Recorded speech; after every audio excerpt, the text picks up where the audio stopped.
Bonjour à tous, donc cette semaine, on va parler du développement des capacités médium.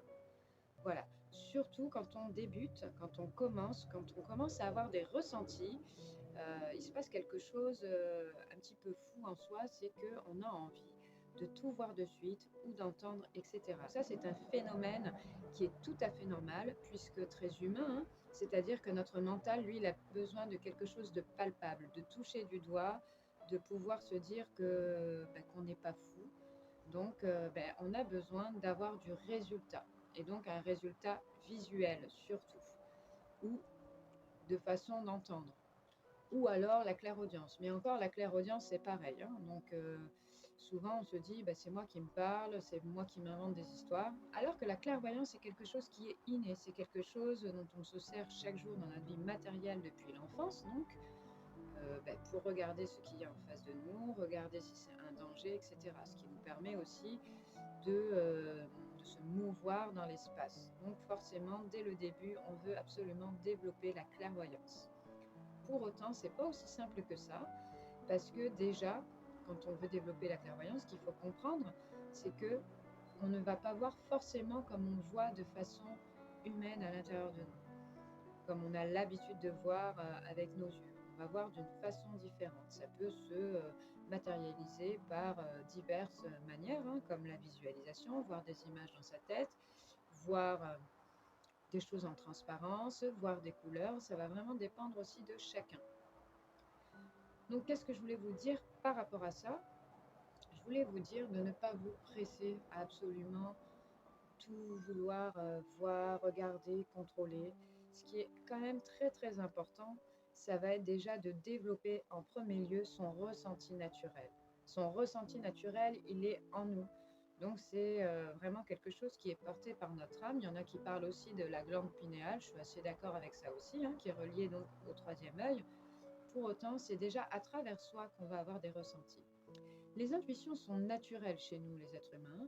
Donc, pas besoin d'avoir un don extraordinaire hein, qui descend, comme je vous ai dit, de papy, de mamie, du papa, de la maman, etc., pour avoir déjà des intuitions.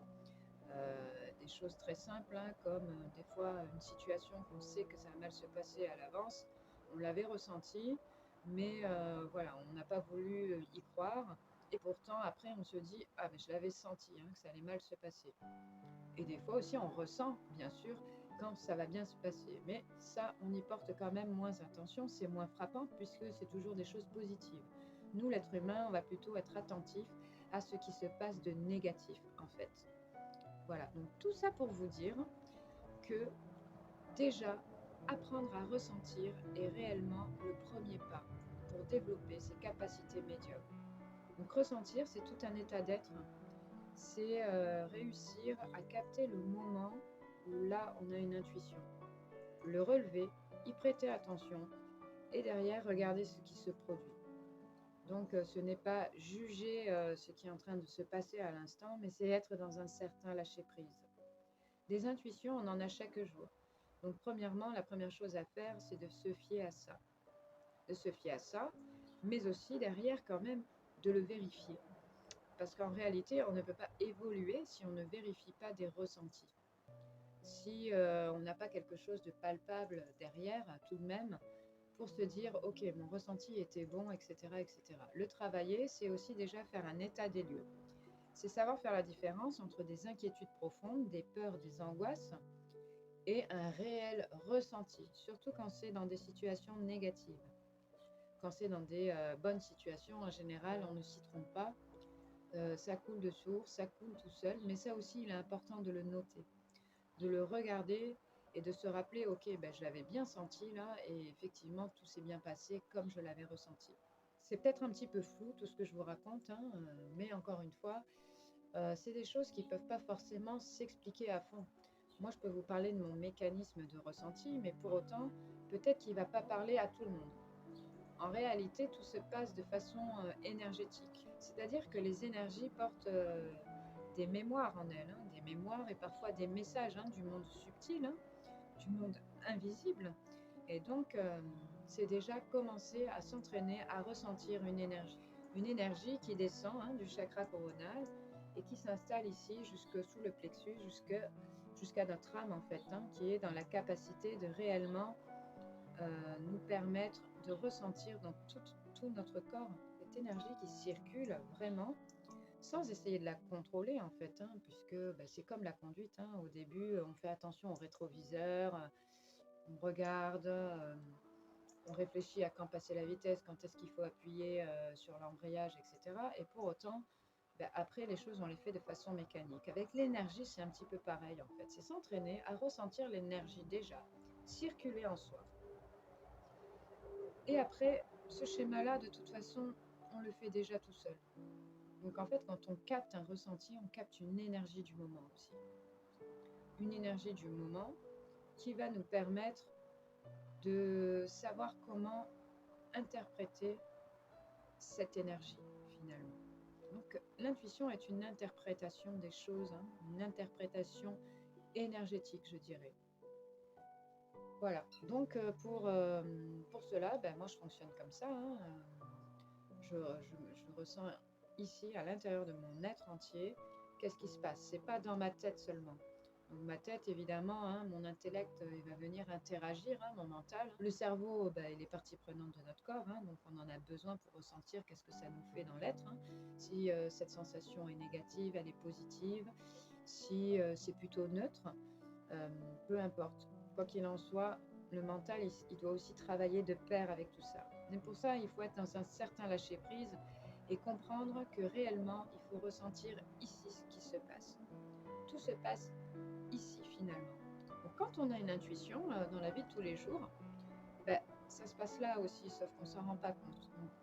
D'où l'intérêt d'essayer de vous entraîner à capter comment ça se passe à l'intérieur de vous quand vous avez une intuition, pour apprendre à vous connaître vous-même et vous permettre d'élever aussi vos vibrations. Plus vous allez vous entraîner, plus vous allez élever vos vibrations, plus vous allez pouvoir atteindre la capacité de développer d'autres acuités comme la vue, comme la clairaudience. Voilà, mais pour ça, il faut aussi monter en vibration. Tout simplement parce que le monde subtil, hein, on n'est pas du tout sur les mêmes dimensions. Ça, c'est quelque chose qu'il faut prendre en compte. Notre être vibre à un certain niveau vibratoire et le monde subtil à un autre niveau vibratoire. Donc, il faut aussi aller faire un chemin vers eux pour essayer de capter toutes ces énergies que l'on souhaite absolument découvrir, recevoir, comprendre, traduire. Ça, c'est quand même très important de monter ses vibrations. Et pour monter ses vibrations, ben, il faut de l'entraînement. Pour avoir de l'entraînement, il faut déjà essayer de comprendre comment on fonctionne. Donc, c'est avec moi-même déjà. Ensuite, avec les autres, on peut essayer de transmettre des messages déjà par le conseil, hein, à des amis. Mais moi, je ressens ci, je ressens ça. Et derrière, avoir une vérification. Tout ça, c'est de l'entraînement. C'est hyper important de s'entraîner parce que l'humain, il est un petit peu, on va dire, fainéant, hein. Faut dire ce qui est, hein. Donc, dès qu'il faut un petit peu travailler dur, hein, engager un petit peu de l'action quotidienne, on a tendance aussi à y aller à reculons parce qu'on n'a pas le truc tout de suite, parce qu'on n'est pas de suite en train de voir, d'entendre. Donc, c'est dommage parce que derrière, il y a de la stagnation et il y a quelque chose qui est ambivalent en soi. Donc, il y a le besoin de découvrir tout ça. Et de l'autre côté, il y a aussi la part de nous qui vient dire, de toute façon, ça n'existe pas ou tu n'es pas capable, etc., etc. En réalité, on est tous capables de faire ça pour nous-mêmes. L'idée, c'est aussi de prendre confiance en soi pour élever les énergies en soi, mais aussi autour de soi et qu'il y ait quand même un éveil mondial, enfin un éveil de chacun, en fait, une évolution de chacun. C'est pas évoluer, en fait. D'ailleurs, c'est pas le bon mot évoluer, hein. Moi, je pense que le bon mot, c'est plutôt retrouver qui l'on est déjà, parce qu'on ne se rappelle plus. Voilà. Donc après, en Occident, c'est vrai que la vie sociétale fait que on se détourne un petit peu de toutes ces choses qui sont naturelles en nous, et ça, c'est bien dommage. Voilà. Donc moi, je vous souhaite de travailler, de ne pas hésiter à vous entraîner, vous mettre face à vos capacités, à ce développement-là, de noter, de regarder. Voilà, il n'y a pas de secret. À un moment donné, si on veut développer ses capacités, il faut de l'entraînement. Ça ne peut pas être autrement. Voilà, ça ne vient pas comme ça. Pour autant, une fois qu'on est dedans, après on évolue assez vite. Mais pour ça, ben, il faut se donner des objectifs et être dans l'action permanente.